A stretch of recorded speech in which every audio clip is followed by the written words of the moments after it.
Hello, everyone. I'm Jim Garrison, and it's my pleasure to welcome you to our second lecture and discussion of our Great Books course in 2016. We'll be contemplating Plato's Apology today, the description, his narrative of the trial of Socrates. And so I want to welcome you to this course and to say, as I did last time, a welcome to not only our Wisdom School students, but our undergraduate and MBA students who are joining from different parts of the world. The course is being recorded, and as we did last month, we'll be sending out a recording to everyone and also discussing the book as we do in an ongoing way on our Facebook page. So welcome to our second call on Plato's Republic. Let me begin by apologizing for my voice today. I'm just recovering from a cold, so I'm not quite as robust as I normally am. So please bear that in mind. I hope it doesn't retard my mental clarity, as colds often do. When I get a cold, I get kind of thick-headed. So I hope I'm able to work through this, which is a necessity when one contemplates someone of the magnitude of Plato. So let me begin by reviewing very briefly our last lecture to catch everyone up. You'll recall that we really discussed what constitutes a great book. There have been millions written. And there are only a few, maybe only a couple hundred books written throughout all of recorded history that are considered great. And I put forth the suggestion that a book is great, which endures over time and endures across culture. It's a book that speaks to everybody everywhere. A book is great that addresses noble themes and gets to the heart of the human condition and addresses individuals in the pathos of what it means to be human. And finally, a book is great that has the capacity to transform lives. You read a great book and your life is changed because a great book has an intelligence all of its own. The pages seem neutral, the words seem neutral on a page, but a book enters your mind, a book enters your soul, and a book then rivets you in a way that transforms what you believe. And when you are transformed in what you know and what you understand, it transforms how you speak and how you act. So a great book transforms lives.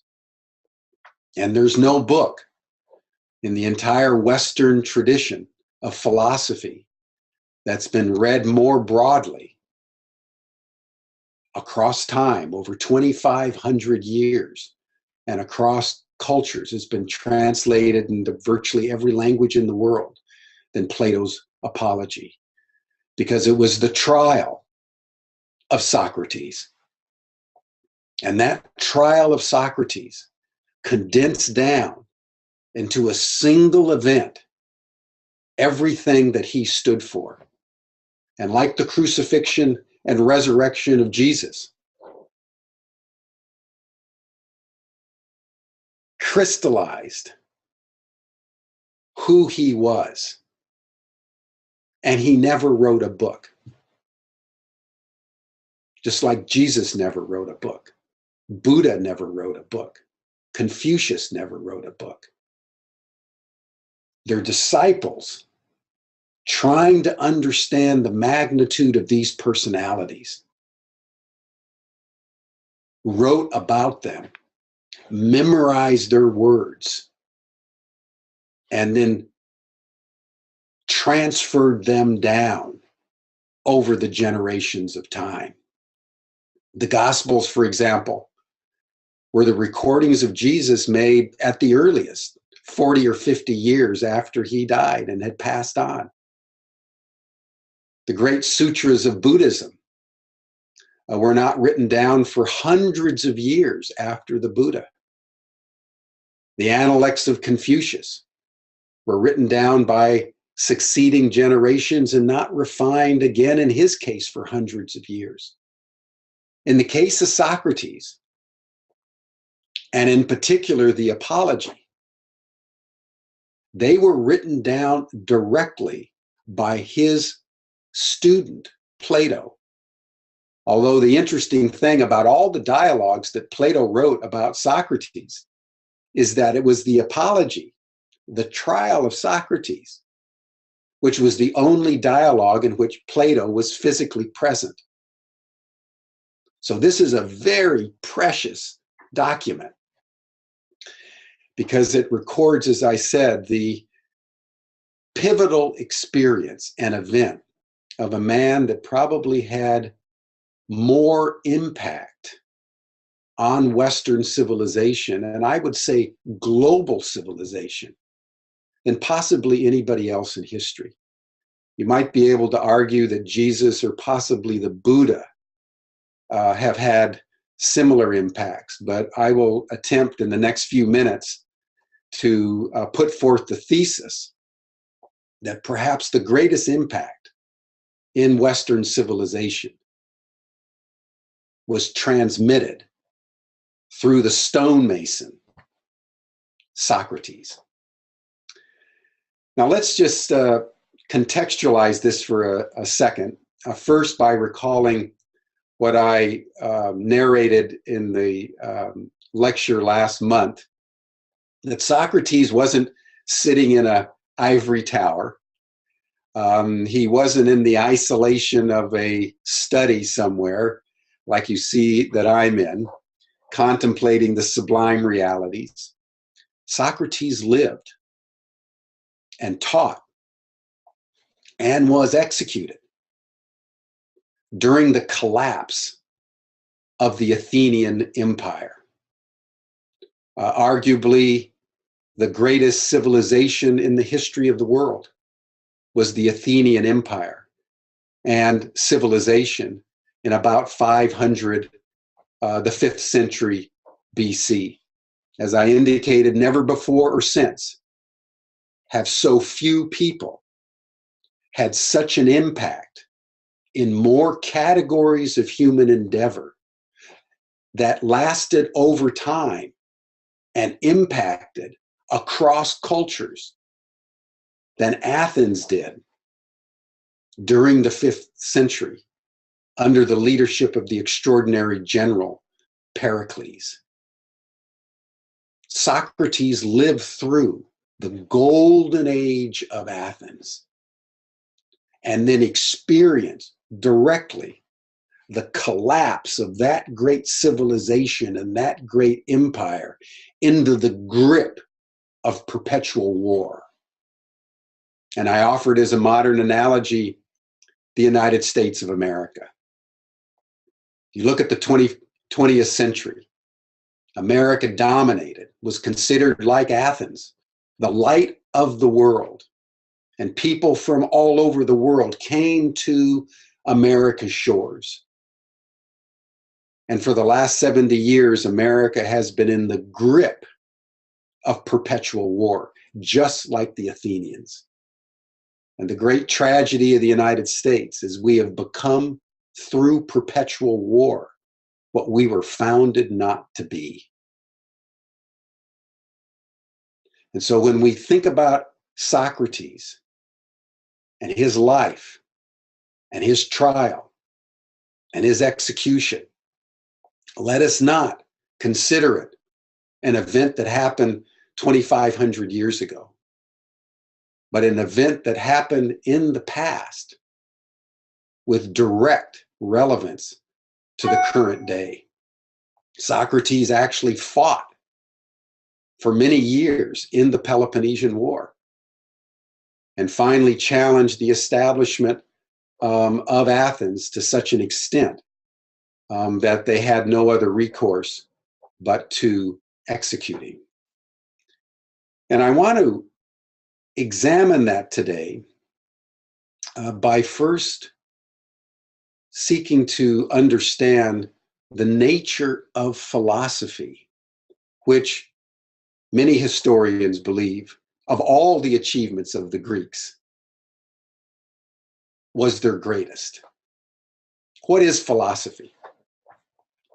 Well, philosophy, etymologically, in terms of the actual meaning of the word philosophy, is lover of wisdom. Well, what is a lover of wisdom? We know what it means to love. At least we think we do. But what is wisdom? There are many definitions of wisdom. We all know people that we consider to be wise. This is something we should probably discuss on our Facebook page. But I would submit to you that an operating definition for wisdom is someone who understands the larger context of life within which they are relative, not absolute. And therefore, because they understand the larger framework, they're more humble because they know they're not the center. And they're more compassionate. They're more understanding. And they bring to every situation and every decision a greater framework. And that is wisdom. They know more completely, comprehensively, how to operate in the world day to day, how to be with their fellow human beings. Most of us never attain wisdom because most of us consider ourselves the absolute. We go through life trying to figure out, how do we satisfy what we need? How do we get what we want? And it doesn't really matter what happens to anybody else. It doesn't really matter what happens outside our family. That's not wisdom. That's egocentrism. That's capitalism. That's the way of being in the world for most people. And that's why we have so much war. That's why we have so much conflict, because people are not holding the whole. So wisdom is a rare gift. It's a rare facility. And it was the Greeks who were the first people that we know of to begin to contemplate what wisdom truly is. And they divided it into three aspects. They said, if you want to understand the larger context, if you want to understand reality, you have to begin with nature. It's physics. It's what we know as science. The Greeks were the first people to really begin to seek to understand, to rationally, empirically understand the natural world, what they called natural necessities. Then they said there's a second category. There is what humans do with nature. And there's a third category. There are human conventions. So you have nature, what the Greeks called physis, which is connected to our word physics, understanding the world, which scientists do.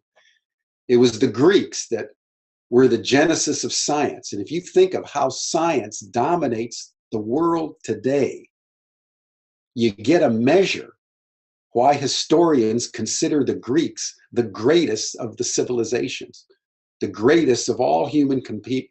And that was just one category. The genesis of science. Physis. How do you understand the world? And then they had what they called techne, human technology, which actually in the Greek means to trick. Because if you think about technology, it's how we use nature to replicate nature for human ends. And then thirdly, what they called nomos, it's human conventions, our social norms. We drive on the right side of the road or the left side of the road. And We have marriage norms, and we have laws. That's nomos. Those are the human constructions. So you have physis, nature. You have techne, what humans do with nature, engineering. And you have nomos, human convictions. A good way to understand it, just sort of metaphorically, is a tree. The tree is nature. Humans cut down a tree and make paper. That's techne. And then they give paper value and turn it into money. That's nomos. That's our human conventions. And the original philosophers in Greece actually preceded Socrates. They're called the Pre-Socratics. And I'll explain why they're called Pre-Socratics in a moment. But beginning with Parmenides and Thales, in the 6th century BC, they began to look at the world through rational, empirical eyes. And Thales said, there's a way to understand this without recourse to the gods. And that was probably the most revolutionary thought of all. Because up to that point, if you read the Bible or you read the Quran, or you just as in terms of the Western tradition, everybody assumes that God made everything. And in a polytheistic world, which was universal in antiquity, there were gods for everything. There were gods. The sun was a god, Apollo. The moon was a goddess. The rivers, the ocean, the underworld, the overworld, the trees, everything was a divinity. Until the Greeks. They were the first people to challenge that. And Thales postulated maybe it's all comes from water. Anaximander, his disciple, said, well, no, maybe it all came from air. Heraclitus, another pre-Socratic, said, well, no, maybe it's just change. It's just everything's always changing. Maybe the change is what's the constant.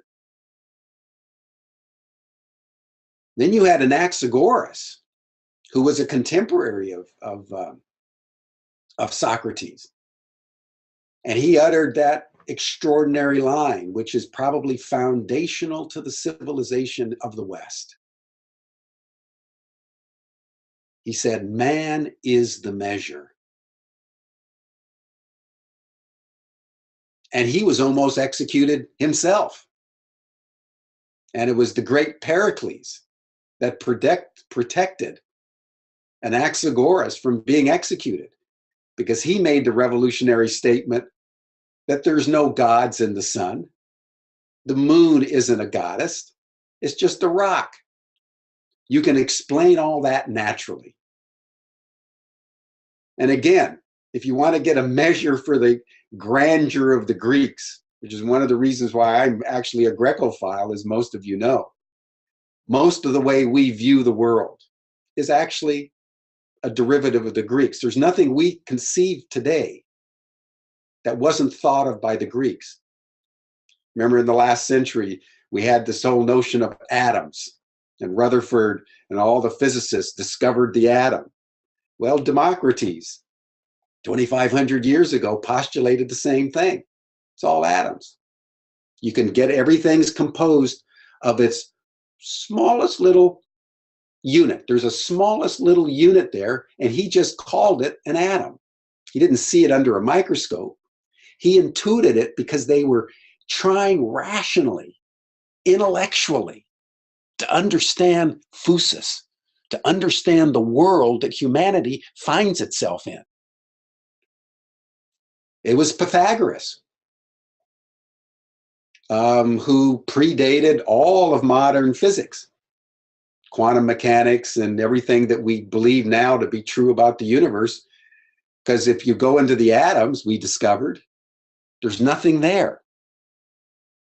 Democritus wasn't correct. In the end, there's no there to the universe. It's all frequencies. And that is an earth-shaking observation, which was what actually is the basis of Buddha's enlightenment. There's no there. His great doctrine of anatta. Pythagoras actually was in India around the time of the Buddha.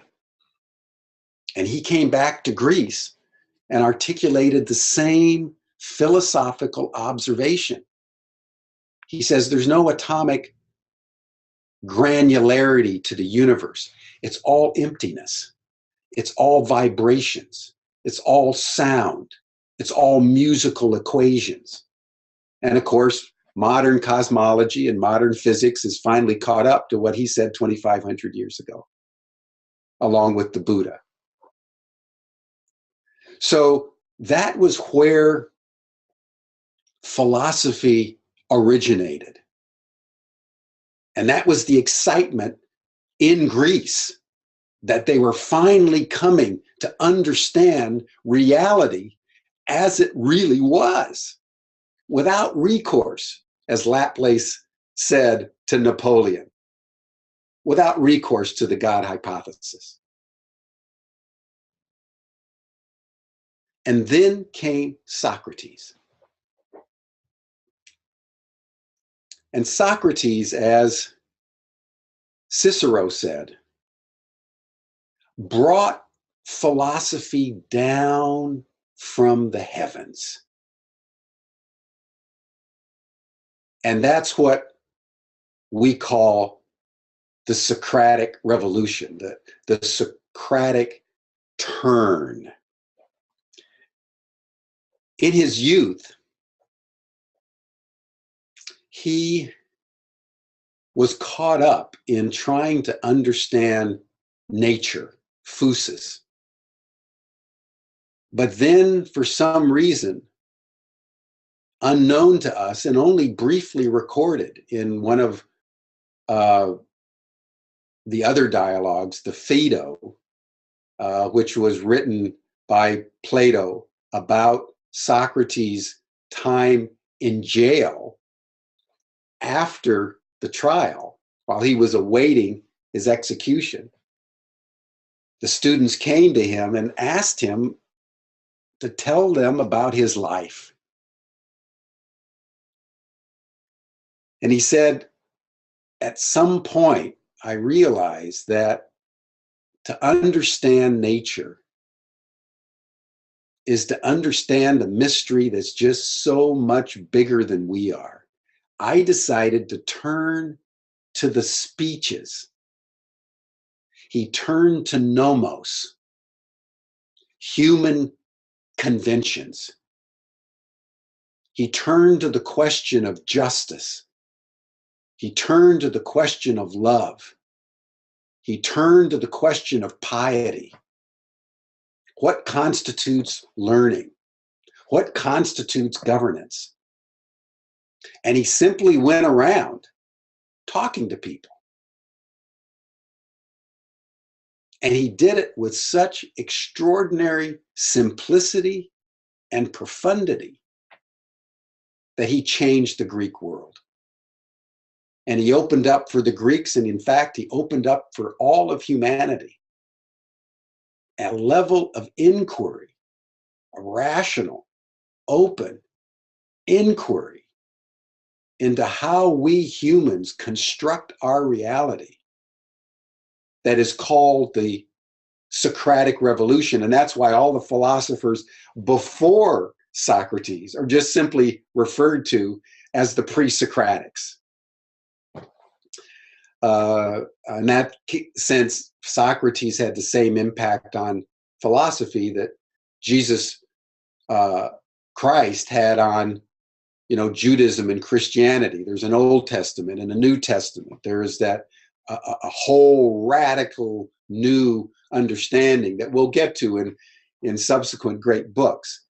But it was Socrates that was the first one to really begin the rational investigation of how we human beings construct our social, political, and existential reality. And that is the Socratic Revolution. And sure enough, he was had up in the heat of the Peloponnesian War, in the contradictions of Athens and Sparta, and the collapse of the Athenian imperial trajectory. As you remember from reading Churchill, what did Churchill say? Truth is the first casualty of war. Democracy is the casualty of war. We experienced it here in the United States after 9/11 with our war on terror. We did exactly the same thing that the Athenians did. All of a sudden, everything was refracted through the national security state, and nobody was interested in any questions. That's why we went after Edward Snowden. Edward Snowden, several years ago, as you all know, revealed what the national security state was doing in terms of basically emasculating any true private domain in America and in fact universal life today.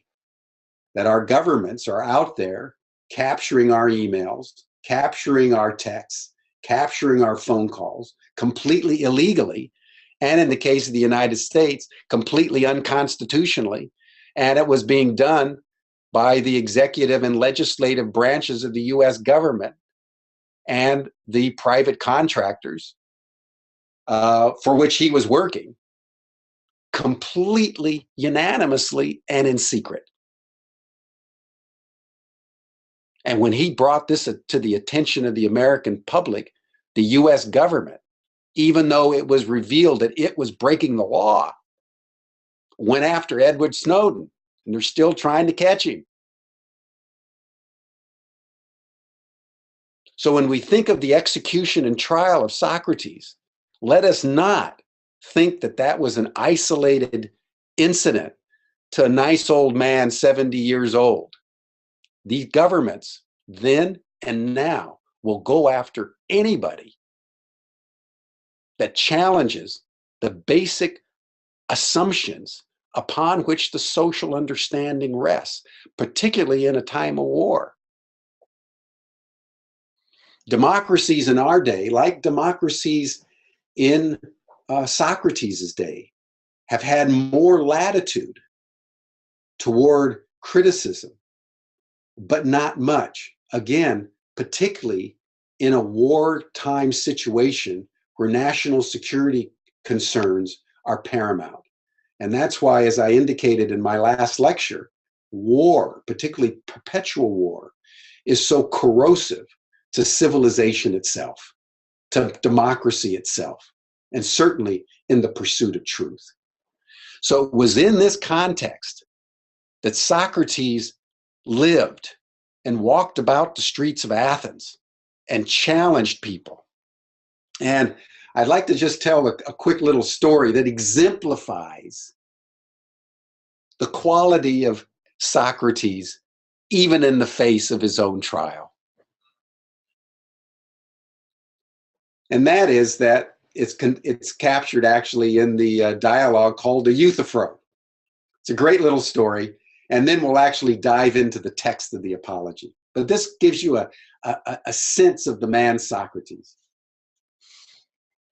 Remembering he was basically a stonemason. His father was a stonemason. He was married to a woman we don't know very much about. He had 3 sons, and he was poor.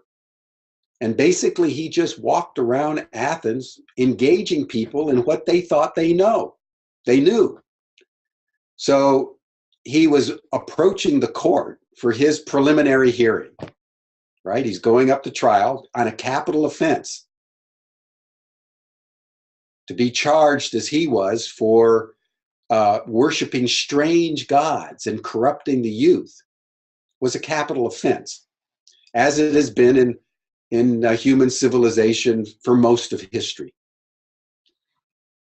Probably if you look at the amount of people who've been killed in the last 2,500 years, more people have been killed for religious differences and for corrupting the youth than any other single charge. And that's one of the reasons why the Apology is such a great book. That's why Christ was executed. That's why Gandhi was shot. That's why Martin Luther King was executed. When people challenge orthodoxy in any way, they're hitting a nerve that does not go unnoticed. And if they don't stop when cautioned, as Plato said in the Republic, they will always hang a good man. So Socrates was going for his preliminary hearing. Coming down the steps of the courthouse was Euthyphro, who he knew mildly. And he says, "Hello, Euthyphro, how are you doing? What are you here for?" And Euthyphro says, I'm here to charge my father with impiety. And Socrates says, that's fascinating. That's what I'm charged with, impiety. Sit with me for a minute. I'd like to ask you some questions about what you know about piety, because you must know an awful lot about piety if you're charging your own father with being impious. And Euthyphro said, well, I think I do. So Socrates says, tell me what happened. And Euthyphro said, well, a couple months ago, one of our slaves got drunk. And in his drunkenness, he killed one of our other slaves. And my father bound him up, threw him in a ditch near the house, and sent a message to the nearby town to have one of the magistrates come out and take that slave that had killed the other slave away for murder. But before the magistrate could come, it took about 3 days, the drunken slave died. So, as a law-abiding man, I'm charging my father with murder. He killed that slave. And Socrates said, that doesn't sound right to me, Euthyphro. Are you sure that you really understand what piety is? And Euthyphro said, yes. And he said, remember Zeus. Zeus took on his own father, Kronos. And Kronos took on his own father, Uranus. And if you know Greek mythology, that's pretty much the story of the creation of the universe, which we won't get into right now, but the revolt of the son against the father is a very deep thematic in the Greek understanding of the genesis of the universe. So Socrates says to Euthyphro, well, how would you define piety then? Well, said Euthyphro, piety is what the gods tell us is just. And Socrates says, do you mean you really believe all those stories? And Euthyphro said, absolutely.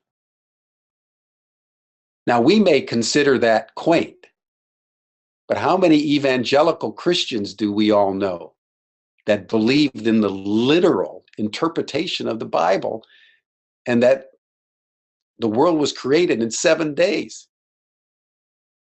And for the last 2,000 years have executed people en masse who challenged that thesis. So it seems quaint what Euthyphro is doing, but Plato's making a very important point about how distorted our orthodox beliefs can get and how fixated we get on what we believe to be pious, what we believe to be true, such that we'll even execute our own families. And that's been done throughout history by people who are certain about what they know. And Socrates said, well, Euthyphro, you know a lot more than me, because I'm not quite so sure. I'm not quite sure that I know. And we're going to come back to that unknowingness of Socrates in a moment. Then Socrates said, Euthyphro, let me ask you a question, because if you read the Iliad, the Greeks are oftentimes divided. In the Trojan War, Athena was on one side and Aphrodite was on the other side. Athena supported the Athenians, the Greeks, and Aphrodite supported the Trojans. Apollo was on the side of the Greeks. Poseidon was on the side of the Trojans. So Socrates says, what do you do when the gods disagree? And Euthyphro said, well, I'm not quite sure. I'm not quite sure about that point, but I think the gods agree on justice.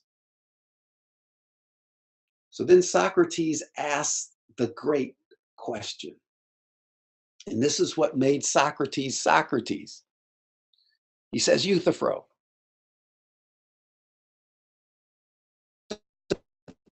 gods all agree on what is just. Is it just? Is a thing just? Is a thing pious because the gods agree it is? Or do the gods agree it is because it's pious? In other words, is something true, good, just because the gods say it is? Or do the gods say it is because it has some existential value in and of itself? That is an amazingly deep question about nomos, about how human beings construct their reality. And Euthyphro fumbled around for a while, but he said, well, I think, never thinking about it before, but I think the gods agree because it's just. Socrates said,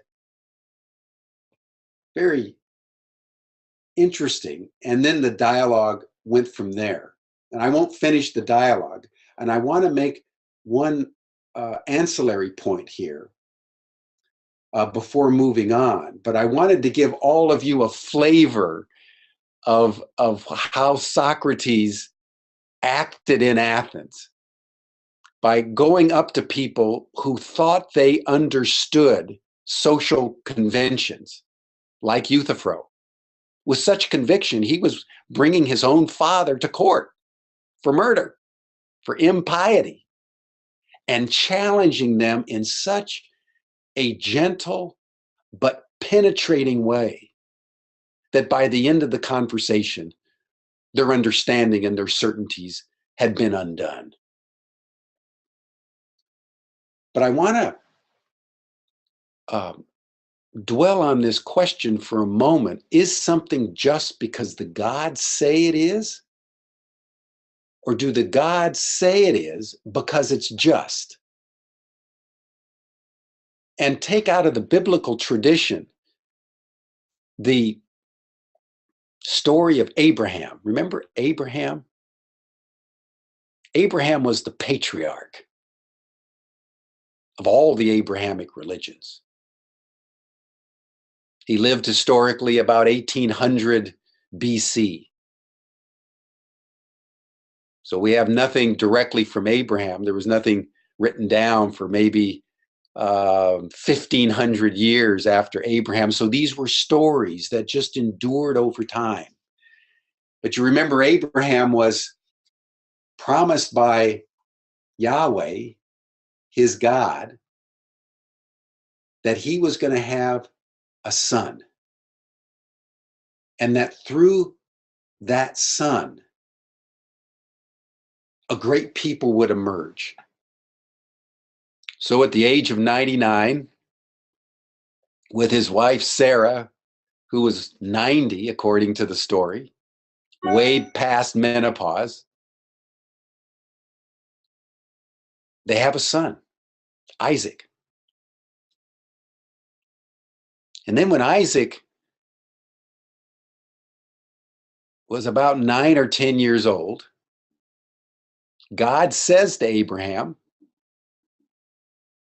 I want you to take Isaac up to that mountain and I want you to sacrifice him.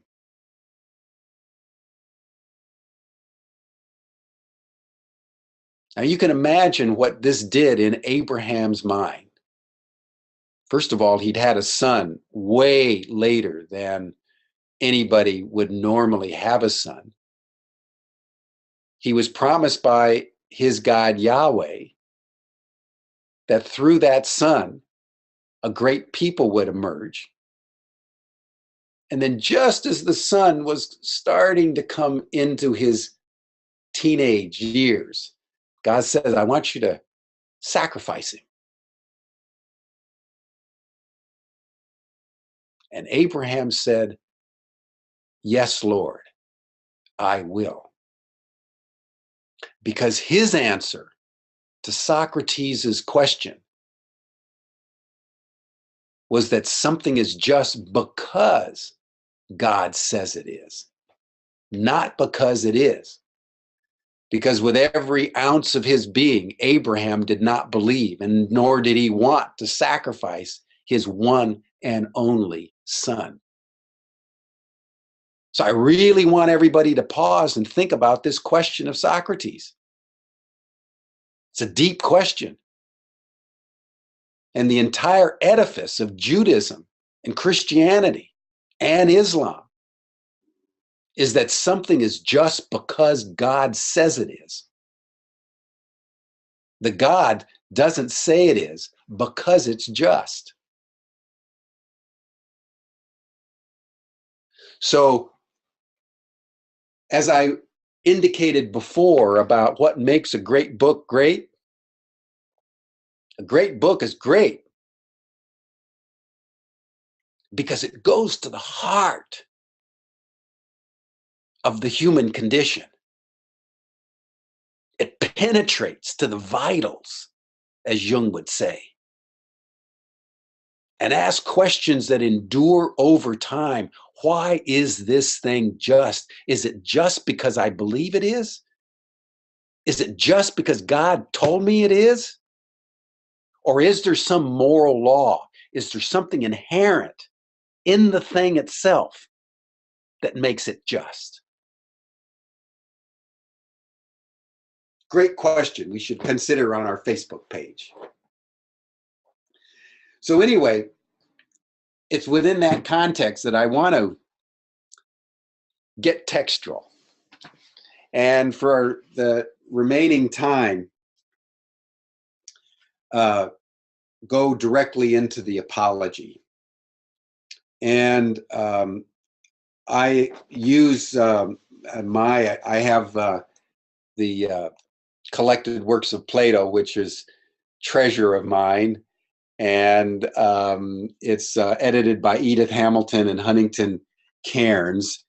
And they have a little introduction before each of the apologies. And I just want to read you just a short little paragraph of the introduction of the apology, which is the first one in the compendium of Plato's collected works. It's the foundation, as I said. for everything we know from Plato. And they say, and I quote, "Great spiritual leaders and great saints adorn the pages of history. But Socrates is not like any of them. He is indeed the servant of the divine power, living in complete obedience to God, yet he always views the world of humanity with a bit of humor and a touch of irony." Think of irony. You think of Euthyphro, the great Socrates coming up to Euthyphro and saying, "Euthyphro, you must know a lot about piety. Sit with me. I'd like to become your student. That's irony. Socrates pretending to be what he was not in order to elicit from the man who thought he knew with great conviction something that actually, after the discussion with Socrates, he realized he did not know. That's irony.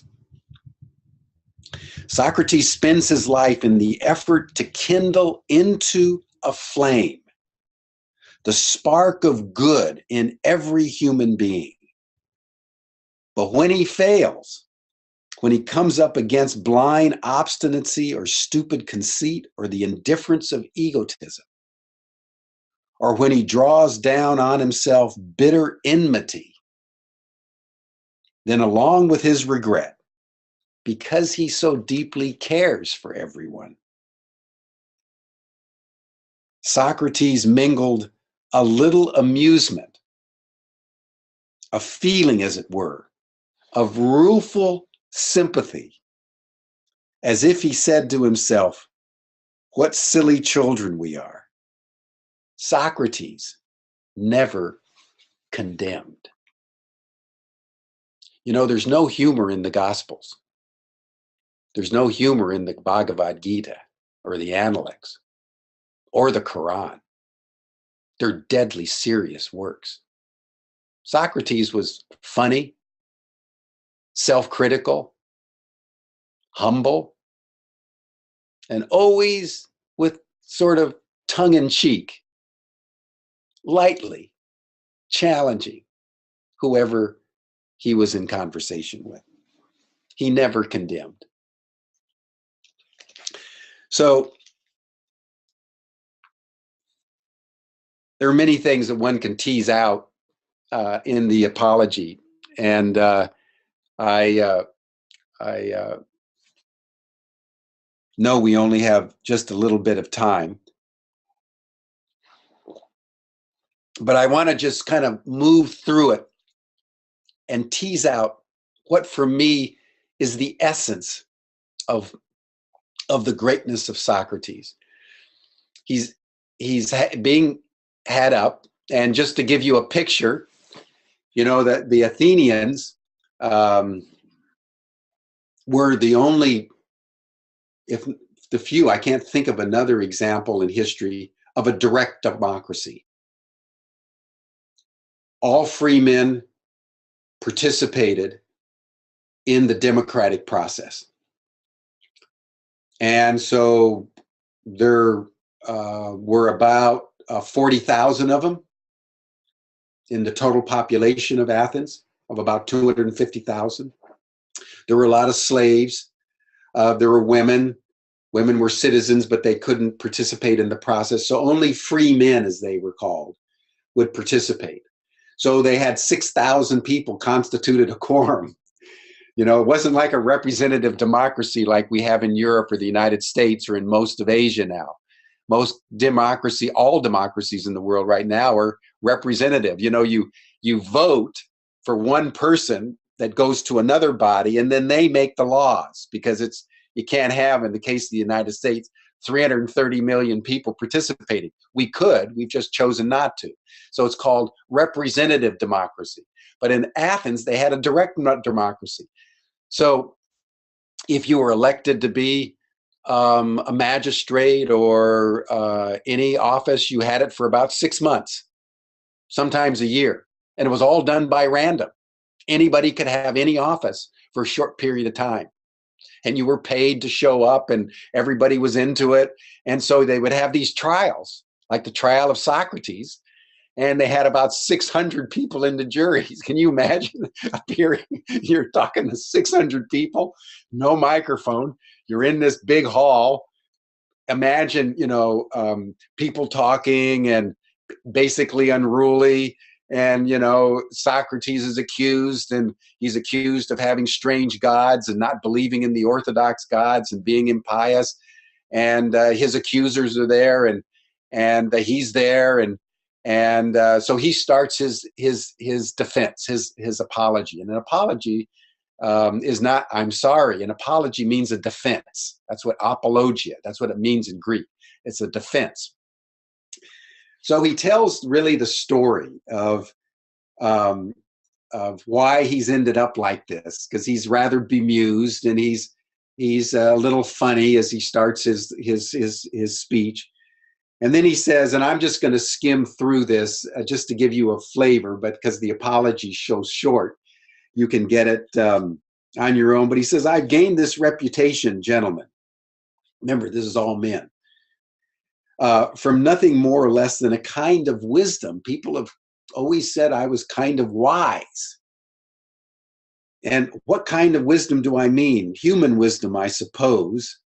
It seems that I'm viewed as being wise in this limited sense, that as a human being, I've tried to understand.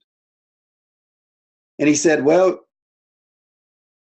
the reason why that gained currency is a friend of mine, Chaerephon, who appears in others of his dialogues, went to the god of Delphi, the Oracle of Delphi. Remember, the Delphic Oracle was this place in Greece under the aegis of the god Apollo, where people could go and ask questions of the oracle. And a woman would, in a trance, give them the answer. So Chaerephon went to the Oracle of Delphi and said, "Is there anybody in Athens wiser than Socrates?" And the oracle said, "No."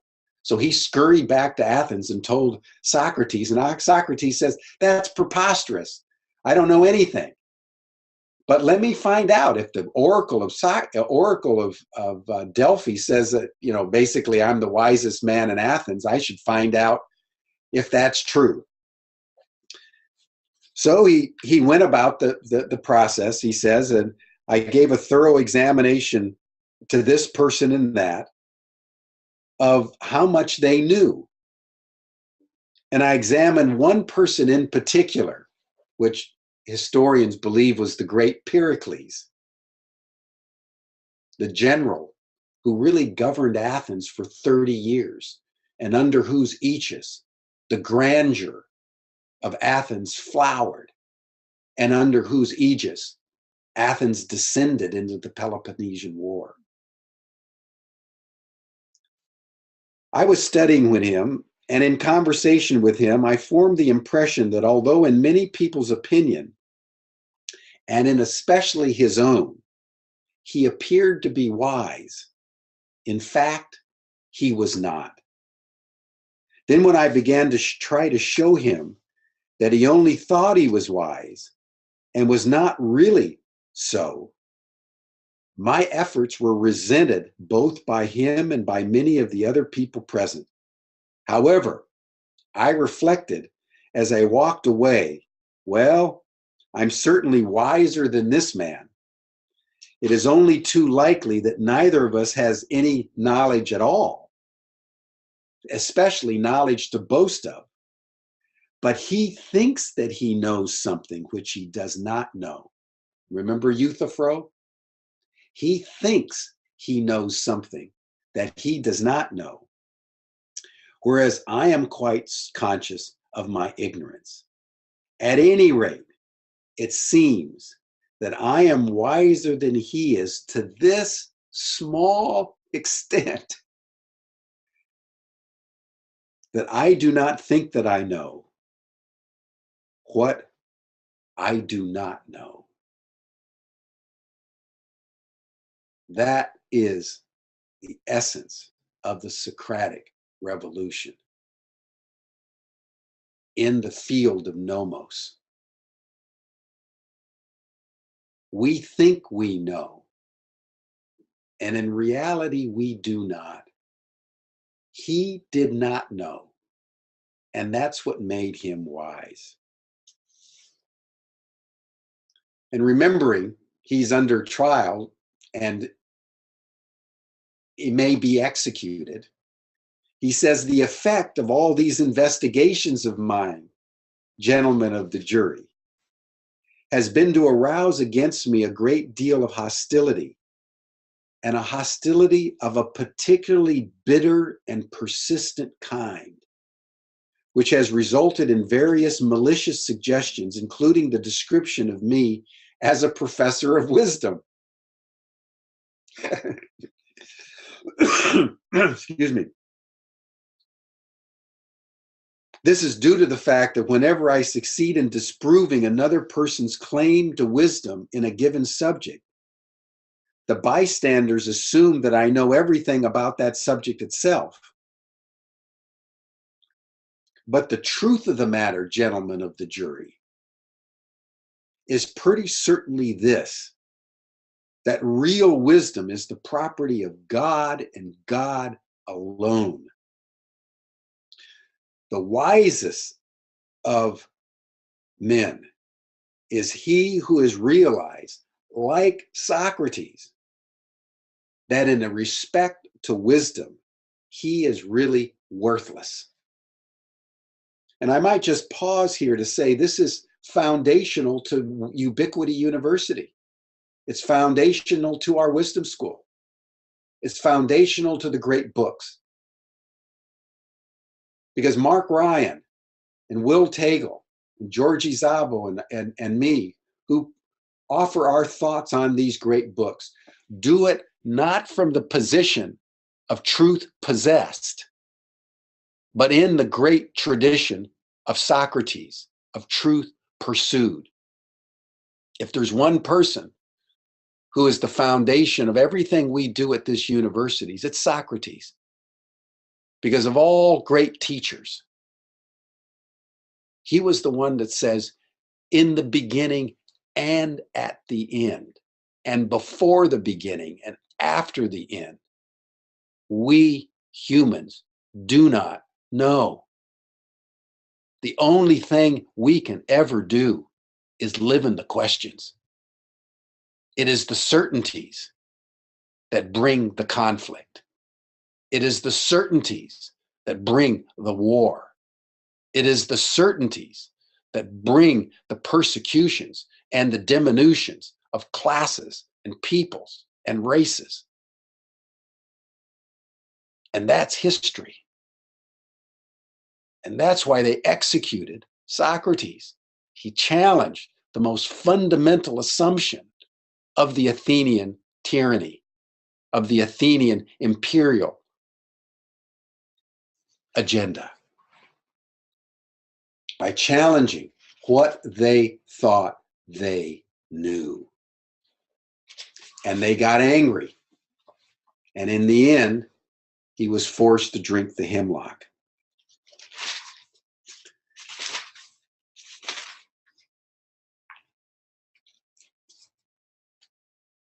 Then, the apology, by the way, is divided into three parts.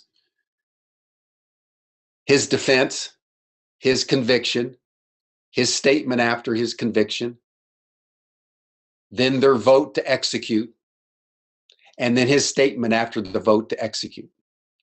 So he's now been convicted. And he says, because his students are trying to figure out a way to get him released. And he says, suppose then that you acquit me. Maybe you change your mind.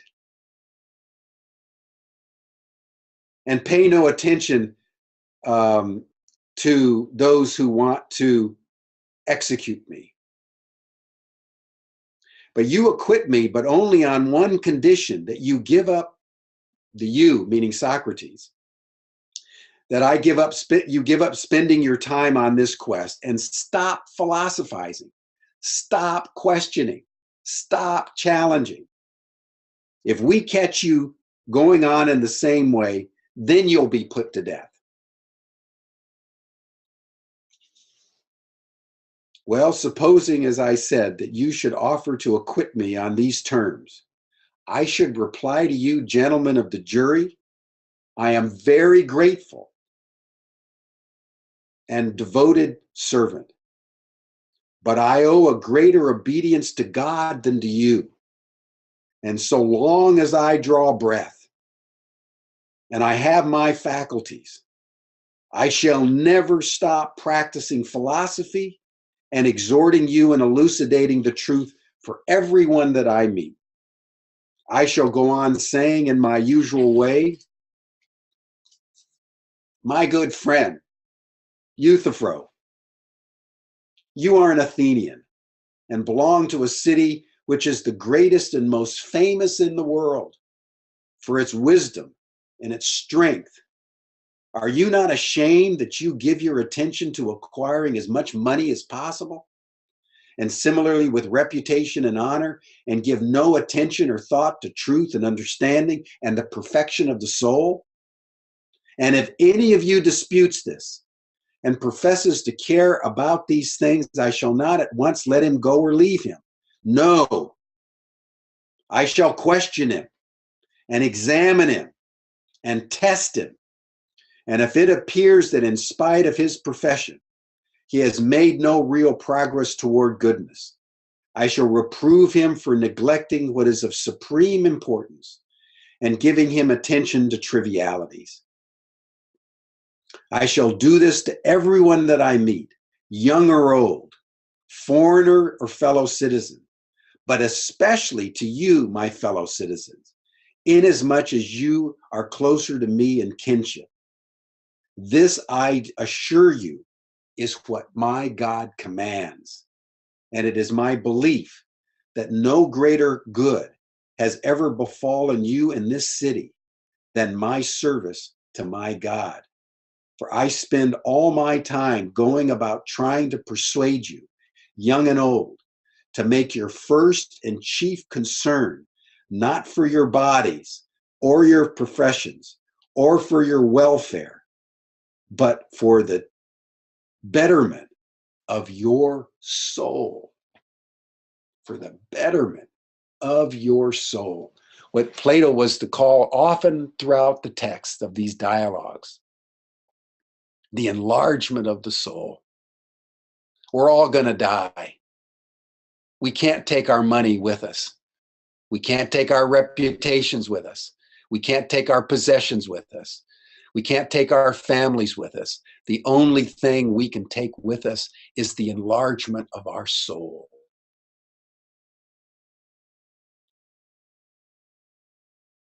Wealth does not bring goodness, but goodness brings wealth and every other blessing, both to the individual and the state.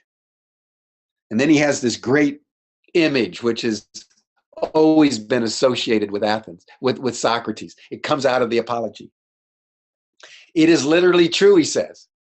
Remember, you have to see Socrates, 70 years old, big beard, probably nondescript clothes, barefoot. He didn't wear shoes. He always went barefoot around Athens, even in the wintertime. Humorously engaging with this jury, having just been convicted of treason, for which is a capital offense. And he says, it is literally true, even if it sounds rather comical, that God has specially appointed me into this city as though it were a large thoroughbred horse, which because of its great size is inclined to be lazy and needs the stimulation of some stinging fly, a gadfly. So, I mean, Socrates, this notion of Socrates as the Gadfly of Athens. And you can hear chuckles in the audience. He's not taking this seriously because his soul has become bigger than the Athenian jury. And then he tells the story of, I hope everybody reads this. It's really, really marvelous. and he never lived an ordinary life. And then I'll just close here with just a few other just portions, just because it's so beautiful and it gets to the heart of who this guy Socrates really was. And this is after he's actually been now convicted. This is his third oration. Convicted. And he says, even if you acquit me, I won't stop. So the jury huddled again. And they said, okay, you won't agree to quit? We're going to execute you.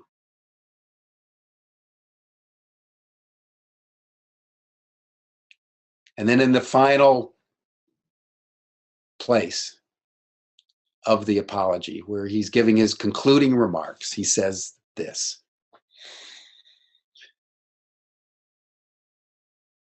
Gentlemen of the jury, I have never lived an ordinary life. I did not care for the things that most people care about, making money, having a comfortable home, high military or civilian rank, and all other activities, political appointments, secret societies, party organizations which go on to city. I tried, as I have said, to persuade each one of you not to think more of practical advantages than his mental and moral well-being. Perhaps some of you may say, but surely, Socrates, after you have left us, you can spend the rest of your life quietly minding your own business.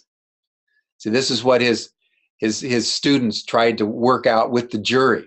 I haven't gone into the politics of the jury, but first they were going to try to offer an amount of money so that he could do it. Then they said, well, why don't you convict him, but then we'll have a gentleman's agreement that will secret Socrates out of the city. And that's what he deals with in the Phaedo, which is the next dialogue. We aren't going to get to it today, but there was all kinds of Sturm und Drang around Socrates with his students in the city, and 70 years old. I mean, you're going to kill this guy? He was just walking around barefoot talking to people. You're going to actually kill this guy? And Socrates said, you know, I'm not about minding my own business. And this is the summation of his life. This is the hardest thing of all to make some of you understand. If I say that this would be disobedience to God, and this is why I cannot mind my own business, I'm not just going to walk away from Athens, even if you allow it, and just mind my own business. You will not believe that I'm serious. If after all this, he escapes, which is a challenge to Snowden, you wouldn't take serious what I actually did all my life. If, on the other hand, I tell you that to let no day pass without discussing goodness and all the other subjects about which you hear me talking and examining both myself and others, is really the very best thing that a person can do. And that a life without this sort of examination is not worth living, you will be even less inclined to believe me.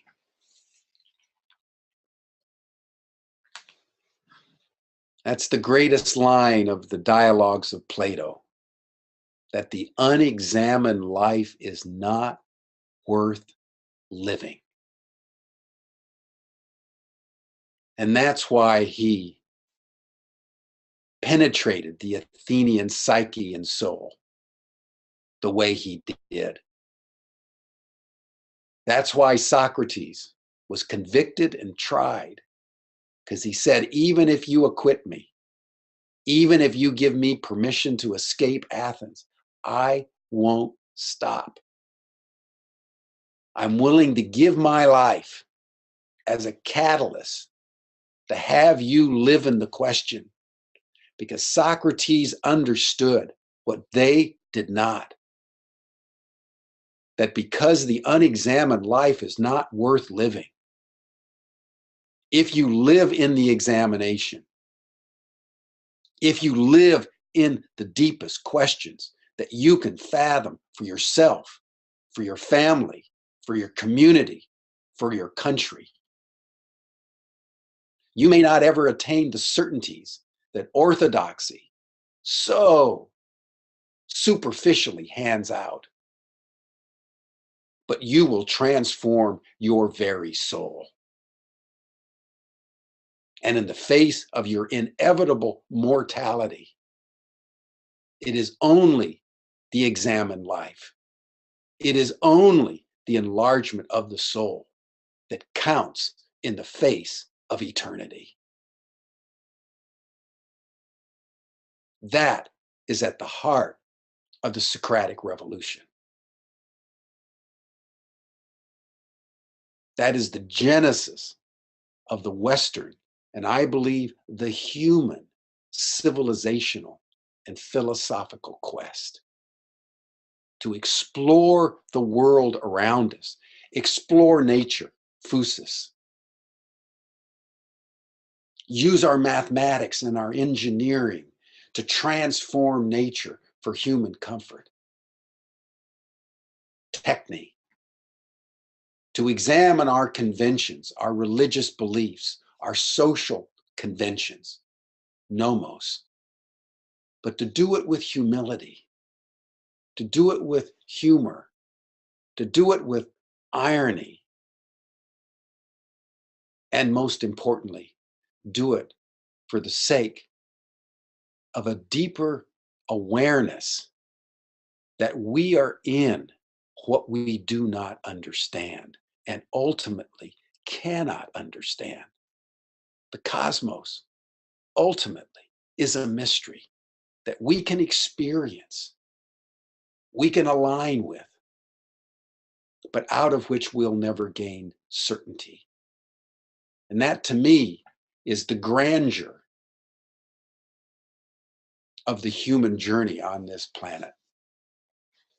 And so Socrates is one of the great paragons of the race, of our species, who understood that first and most powerfully, right at the moment when his city-state, the greatest beacon of light in the world,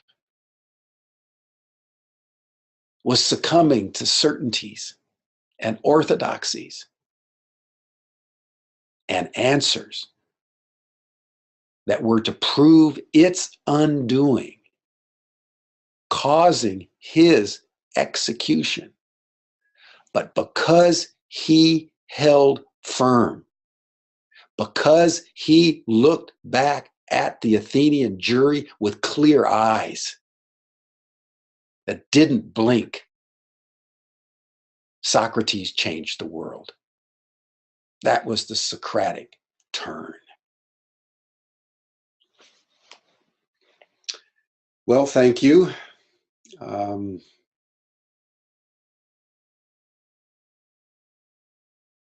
was the best I could do under current conditions with the great man Socrates. And so I will turn it over to my colleague, Dr. Ryan, and then Will Tagle, and then all you students. We will dig in and have our discussion. And so, Mark, welcome. Well, thank you, Jim. Well, thank you, Jim. I'm conscious of the fact that we have just 9 minutes or so. But I have to say, though, that when you started off, let's take another 10, 15 minutes because we didn't get started on time. Okay. Might have a rich discussion. Good.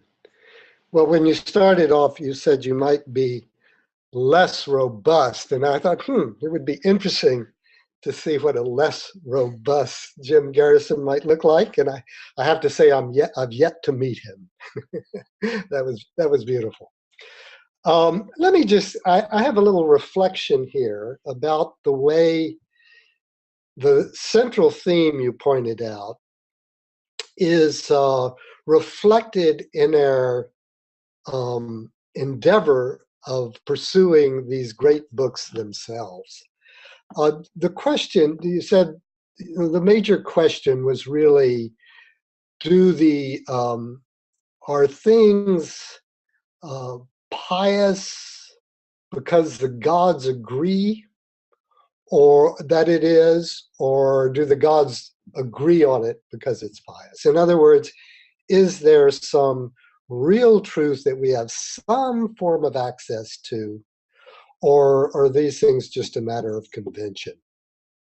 Let me run through a very little quick history here of the use of great books in contemporary education. That phrase comes out of an educational movement from mid-century, beginning just before World War II, with Robert Maynard Hutchins at the University of Chicago, of studying the great books as a central way to pursue liberal education. And then it took a big leap with the publication in 1952, I think it was, of the series of great books edited by Hutchins and Mortimer Adler, which was entitled Great Books of the Western World. And it became a major movement in higher education. A lot of honors programs still exist that are built around the study of those great books as they were defined at that time. And the premise is that, yes, these books are pointing to some reality. They're pointing to some truth that's built into reality. Subsequently, that whole way of that form of education fell out of favor in the last 25 years or so, I'd say, with the rise of contextualism. And contextualism assumed the point of view that these everything, all of our ways of looking at the world are really locally formed. They're formed out of a specific historical, temporal, geographical context. And in fact, there's nothing beyond those conventions. So that this movement of contextualism became very suspicious of the study of great books, because they are of anything deemed universal, because it assumed that it was just the imposition of one culture's way of looking at the universe over another's. In my own, I'd really like to defend this kind of study, because I think that pendulum went too far. In your opening remarks last month, you were very sensitive to the fact that even the Apology of Socrates rises out of a very specific historical context. But it seems to me that the contextualist thrust push things towards a kind of relativism to say that really there's no way we can fully understand, or even partially understand, what's really pious. That it is it's something that is only a cultural framing of a pursuit of knowledge. And I'd like to suggest that this effort to define, or not to define, but to look at great books of the wisdom traditions cross-culturally, globally, is really a very healthy development of this, that acknowledges that these books do have something to say, even if we may have been more sensitized to the way, in the last 25 years or so, we may have become more sensitized to the way that contexts form our point of view. And I think at Ubiquity, we have a real chance to kind of re-examine that question, because we're working with students and people from all over the world who come out of very different contexts.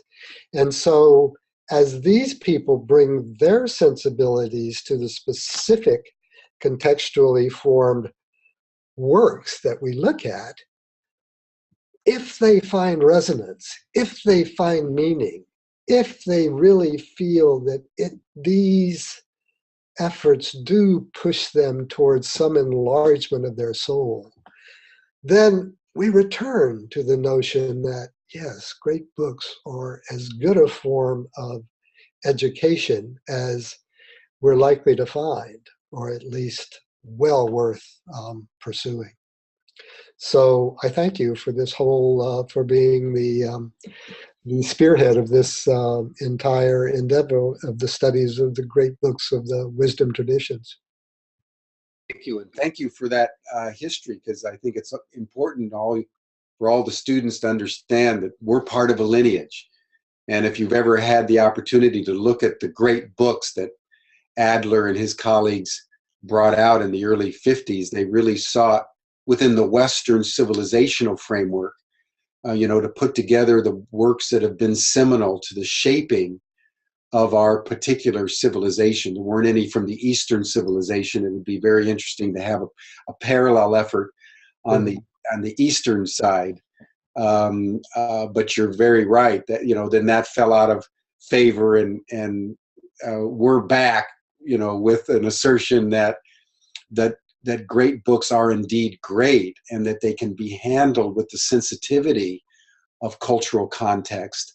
But that, in my view, and I'm sure in yours, simply enriches Absolutely. and enhances what makes them great. That within a global context, they're speaking to Madhu in Sri Lanka, and Ganuka in Ethiopia, and various other of our students in Canada and Europe and South America that are participating in this call. Exactly. And the contextualist argument was basically saying that we've just decided these ideas are great ideas because the book said so, like the authority of the gods. Right, exactly. And we're now saying that, well, yeah, there's a danger there in literalism, as you pointed out. There's a danger in taking the texts as if they really capture the full reality.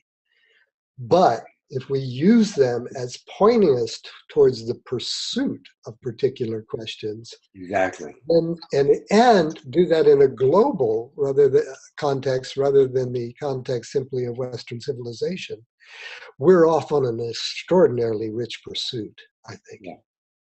Thank you. That was beautifully put. Thank you. And being off on that beautiful pursuit is what we hope this course contributes to. So great to have you along this ride with us, Mark. Thank you, Jim. And by the way, just so all of you know, Mark cut his teeth and gained great prominence at Yale, and then taught down in Mexico, so has taught cross-culturally for a very long time through a very rich academic life, and was one of the deans of one of the colleges there at Yale. So he's speaking from very deep authority and experience. So thank you. And he'll be speaking to us later on this year on Meyer's work on the afterlife and other great issues having to do with modern psychology. So, Will, what would you want to contribute? Well, thank you so much, Jim, for a very rich lecture and for your courage to come out from under the flu bug there. This is Socrates is so important to us because he like us, he was emerging out of a shamanic tradition and attempting to reflect on nature while still being deeply connected to nature. And I think it's quite a discussion we might have as to how successful he was. I think he was much more successful than his student, Plato, in that he was deeply embedded and calling us to a witnessing and reflective point in our lives. I remember when you and I and Ray Moody were traveling with our students in Greece, and we kept reflecting on the difference between Socrates and Plato. And Jim, you might recall that Ray believes and holds that Socrates and Plato were not only friends but lovers. And so when Socrates died, it was such a blow to Plato that eventually he outlawed poets because he believed the romantic view of life didn't lead into any direction. And in that way, that's how Western civilization has pulled itself apart so that man not only becomes the measure of all things, but stretches until the beautiful connection between humans and all creation is broken. And what we have today in Western civilization and global civilization is a perspective where humans are basically over here and nature is over there. And somehow we have to recover our ability to reflect intuitively and also critically on the natural order, while paradoxically seeing ourselves and experiencing ourselves as deeply connected. Else we, I think, don't have much of a future. But I want to take this moment to bridge into the next books. I have here Einstein's Autobiography, and it's about 45 pages, which is interesting. And Einstein chose to tell his story in the form of numbers. So as everybody on our council here, our gathering here, when you get this little book, if you're not interested in mathematics, you're going to get lost pretty easily, even in 45 pages. Even though Einstein wasn't really much of a mathematician, he chose to tell his story in numbers. So because of that, I want you to be sure and read this book that we called Einstein by Walter Isaacson, and it's there in the syllabus for this course. But I'm back in context of the analogy because Einstein, the circle came all the way around, and I'll attempt to bring us back to Einstein's sense of we got to recover the unity that we lost in the Greek tradition. So I'm sure we'll have a lot of discussion about that. But Einstein is that bridge, that moment, that opening when intuitively he said there's something very wrong about approaching the universe without including the intuitive. So we'll move in that direction in March. Wonderful. I think you're right, and I think you're pointing to a very important aspect. You know, every teacher, every tradition, you know, has its shadow side, and there's no doubt that this inquiry by the Greeks, initiated by the Greeks into understanding nature in and of itself, without recourse to the God hypothesis, had huge consequential impact, both in terms of liberating that second category of techne. I mean, just think of what has happened in the last several thousand years to reshape the world by the application, through the application of human engineering and mathematics. We've done everything from build bridges to build atomic bombs. And we've dominated nature in an extraordinary way through our capacity to understand nature in and of itself. And through that process of domination and dominion, we've separated ourselves from nature. And that, as you point out, is the great shadow side of what the Greeks gifted to the world. And I would imagine that, you know, Socrates and Plato and Anaxagoras and Thales and Pythagoras had no idea that this is the long-term consequence of what they were doing. They were probably just caught up in the excitement of, whoa, this is an extraordinary quest of understanding, you know, gravity, understanding the sun, understanding nature and the processes, as Aristotle was to do, trying to understand nature in and of itself.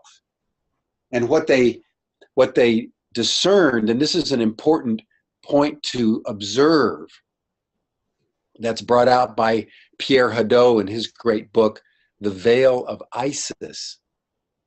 What they understood was that nature cannot be understood like an open book, that nature loves to veil herself. Nature loves to hide herself. So that gave rise to two options. One that Hadot calls the Promethean. Well, if you're not going to give me your secrets willingly, I'm going to do it through violence, which became the Western way. Remember Francis Bacon, we have to dominate nature through violence. And that's what we've done. And look at the consequences of that. That was a debate even in that early Greek world. And Socrates and Plato took what Hadot called the Orphic way. They understood that you can't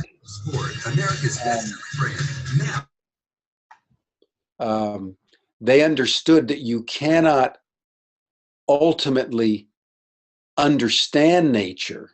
One question just simply leads to another question.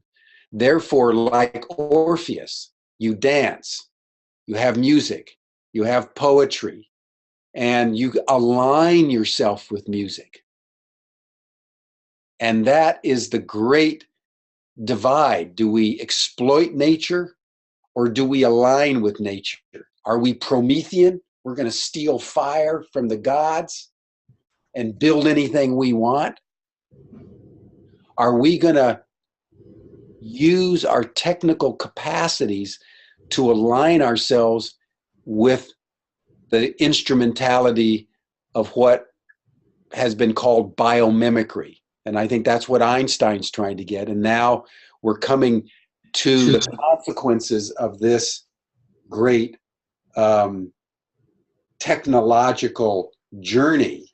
And we're having, as you say, the challenge to go back to our shamanic roots in a more Orphic, resonant, aligning, biomimic modality that is now having to be risen up for the salvation of our very species because of climate change and overpopulation and all these other things. So your book is going to be a beautiful next exploration.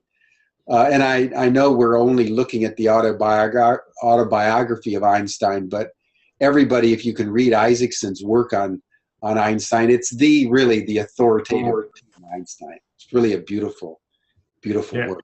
Yeah, definitely. That'll be essential for our talk. So good. Well, listen, let's try to get a few students into this mix, and Dan, correct me, but if you want to, what do people do if they want to ask a question? Jim, unfortunately, a technical glitch keeps us from calling on any students today. Oh, I'm sorry. Well, sorry about this. This is really, Mark and Will opened up such a rich mix. I'm really sorry about that. But if that's the case, then we'll draw this call to a close, thanking everybody. And let me just make a couple of points in closing. One is, let's continue this discussion on Facebook.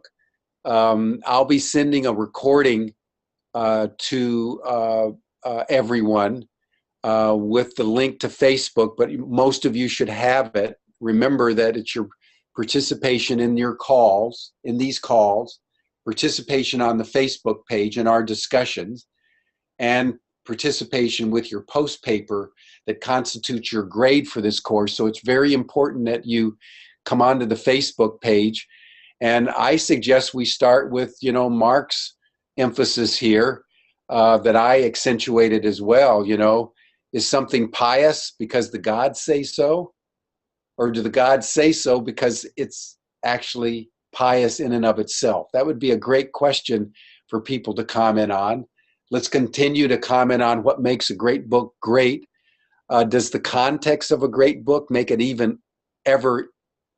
or does the context of a great book make it less great? Or does the context deepen its greatness? I really thank Mark for that question. That's very important in a global classroom. Does Socrates lose its vitality as it goes across to India and Sri Lanka? Or is the context of these faraway places an enhancement to the greatness of something like the Apology? So let's contemplate these things. And then next month, we will meet again. What I might say is we may be changing the time because a number of our students are in South Asia. And in South Asia right now, it's 3:30 in the morning. And I want to be sensitive to that. So we're going to think about that, and we may be able to change the time so that we can get more of you available in the various calls. But thank you, everyone, for showing up. Appreciate your attentiveness. Let's meet on Facebook. And so look forward to deepening the dialogue. I love this course more than probably any other course because the great books to me really are at the heart of what it means to be civilized. They're the relics from the past of how sensitive people just like us have grappled with the same issues that confront us in a different way, in a different context, but have done so profoundly that their experience endures over time and across cultures and can support us in this same inquiry in the current time. So thank you all. Many blessings. We'll see you next month. Bye-bye.